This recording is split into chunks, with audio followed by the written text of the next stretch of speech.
Ini sebagaimana disebutkan oleh Syekhul Islam Ibnu Taimiyah rahimahullahu taala di dalam kitabnya Majmu' Fatawa.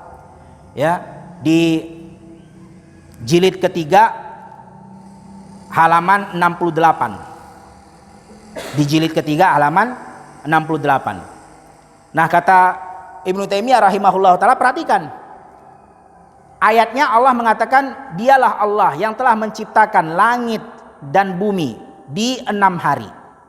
Ini ada perselisihan ya, 6 hari apa, 6 hari itu bukan pembahasan kita. Di 6 hari kemudian dia beristiwa di atas arsy. Dan Allah, ini ayatnya secara lengkap. Dan Allah mengetahui apa yang ada di dalam bumi. Di dalam bumi banyak ya, biji-bijian yang kita tanam, manusia yang mati dikuburkan di dalam bumi, banyak, apa-apa semua yang ada di dalam bumi Allah tahu. Dan juga Allah tahu apa yang keluar dari bumi. Yang keluar dari bumi juga banyak, air, kemudian tumbuhan yang bijinya di dalam tadi kan tumbuh keluar dari bumi. Wa ma yanzilu minas sama, dan apa yang turun dari langit. Dan yang turun dari langit pun banyak. Baik itu yang secara fisik ataupun yang secara syar'i. Secara fisik contohnya seperti hujan, seperti penyakit, kan Allah yang turunkan dari langit. Secara syar'i seperti wahyu dari Allah Subhanahu wa taala diturunkan kepada Rasulullah sallallahu alaihi wasallam dari langit, ya. Dan Allah juga mengetahui apa-apa yang dinaikkan ke langit. Yang dinaikkan ke langit pun banyak. Bisa secara fisik contohnya seperti uap air, naiknya ke mana? Ke langit.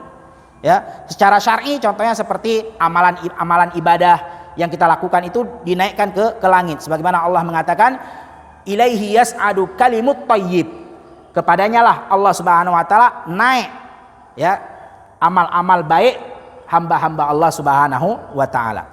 Wa huwa ma'akum aina ma kuntum, baru Allah mengatakan dan dia bersama kalian dimanapun kalian berada. Nah, dari sini kita tahu jamaah, maksudnya bukan zat Allah bersama makhluk. Karena kan sebelumnya Allah ceritakan tentang apa?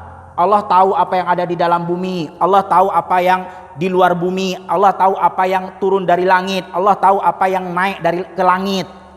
Kan sebelumnya ayatnya menceritakan tadi yang kita terjemahkan.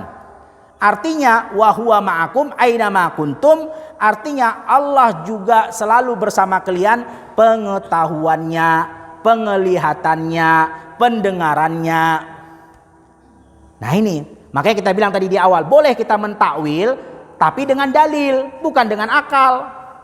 Dalil sebelumnya menceritakan tentang pengetahuan Allah, tentang penglihatan Allah, bahwasannya tidak ada satupun makhluknya yang bisa luput dari Allah. Nah ini, jadi makna wa huwa ma'akum artinya penglihatannya, pengetahuannya, pendengarannya, pengawasannya. Wallahu bima ta'maluna basir, dan Allah maha mengetahui, maha melihat apa yang telah kalian kerjakan, apa yang sedang kalian kerjakan. Allah maha tahu.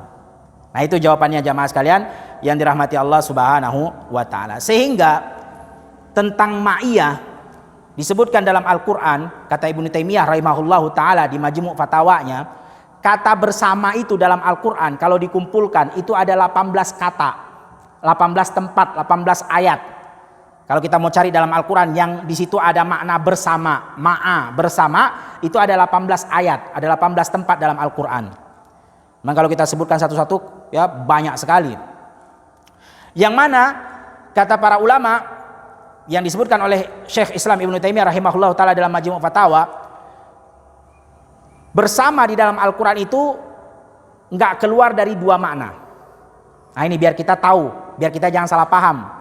Kalau kita menjumpai kata bersama, Allah bersama dengan makhluknya, karena banyak kalimat-kalimat bersama seperti innallaha ma'as sabirin, Allah bersama orang yang sabar, innallaha ma'al mu'minin, Allah bersama orang-orang yang beriman, kan begitu. Allah bersama orang-orang yang bertakwa, Allah bersama orang-orang yang berbuat baik, innallaha ma'al muhsinin, kan gitu. Banyak ya kata ma'a itu. Itu harus dipahami, kata ma'a itu bersama itu enggak keluar dari dua makna. Makna yang pertama adalah Allah Subhanahu wa taala maha melihat, maha mendengar, maha mengetahui, maha mengawas. Itu makna yang pertama. Makanya ketika disebutkan di dalam Al-Quran kan ada Allah berfirman, tidak ada 4 orang yang berbisik-bisik ketika Allah mengkhabarkan tentang sifatnya orang-orang munafik yang suka mengguncing orang-orang mukminin, membisik-bisikkan tentang orang-orang mukminin sesama mereka. Itu kata Allah Subhanahu wa taala, ma yakunun najwa, tidak ada orang yang berbisik-bisik 4 orang kecuali Allah kelimanya. Tidak ada yang berbisik-bisik 5 orang kecuali Allah yang keenamnya, dan seterusnya. Nah, ini maksudnya apa? Bukan berarti Allah ada bersama mereka zatnya. Karena nanti kalau ada yang berbisik di sini Allah di situ, ada yang berbisik di sana Allah di sana, berarti bagaimana? Maknanya Allah Maha mendengar, Allah Maha mengawasi dan mengetahui apa yang sedang mereka bisik-bisikkan. Itu makna yang pertama, dalilnya. Kemudian makna yang kedua, bisa jadi Allah Subhanahu wa taala, makna yang kedua artinya memberikan dukungan, memberikan kekuatan, memberikan pertolongan, memberikan ya dukungannya dengan bentuk apapun. Itu makna yang kedua. Dan ini sebagaimana disebutkan oleh Syekh Islam Ibnu Taimiyah rahimahullah taala, dalilnya ketika Rasulullah sallallahu alaihi wasallam bersama Abu Bakar As-Siddiq. Di mana? Di dalam Gua Sur.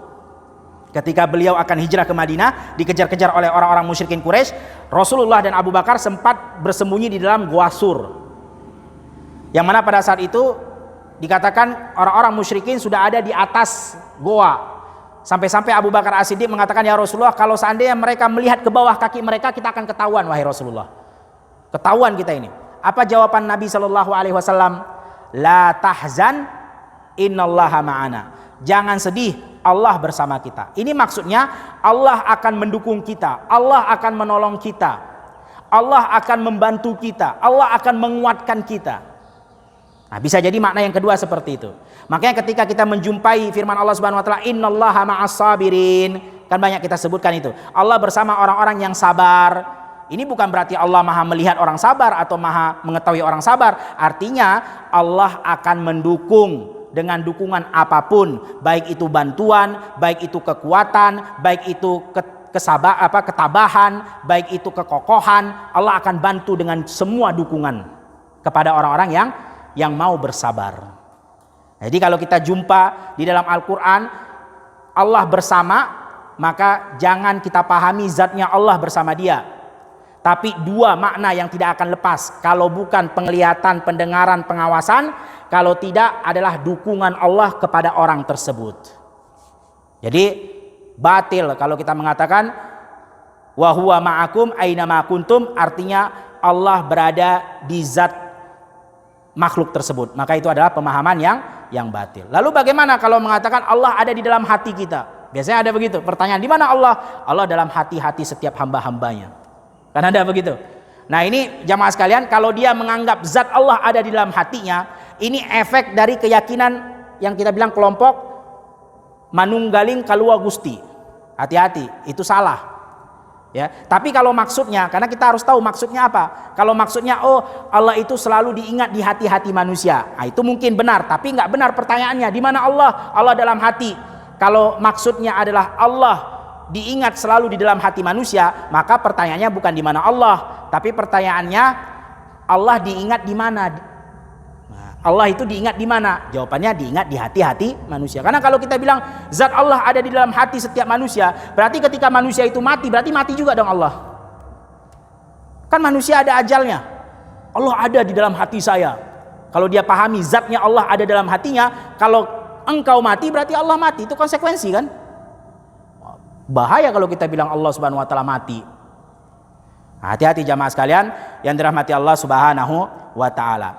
Maka di mana Allah zatnya di arsy, beristiwa alal arsy istawa, tapi tidak ada satupun yang luput dari pengawasan Allah, tidak ada satupun yang luput dari maha melihatnya Allah. Semua tidak ada yang bisa keluar dari kekuasaan dan kerajaan Allah Subhanahu wa ta'ala.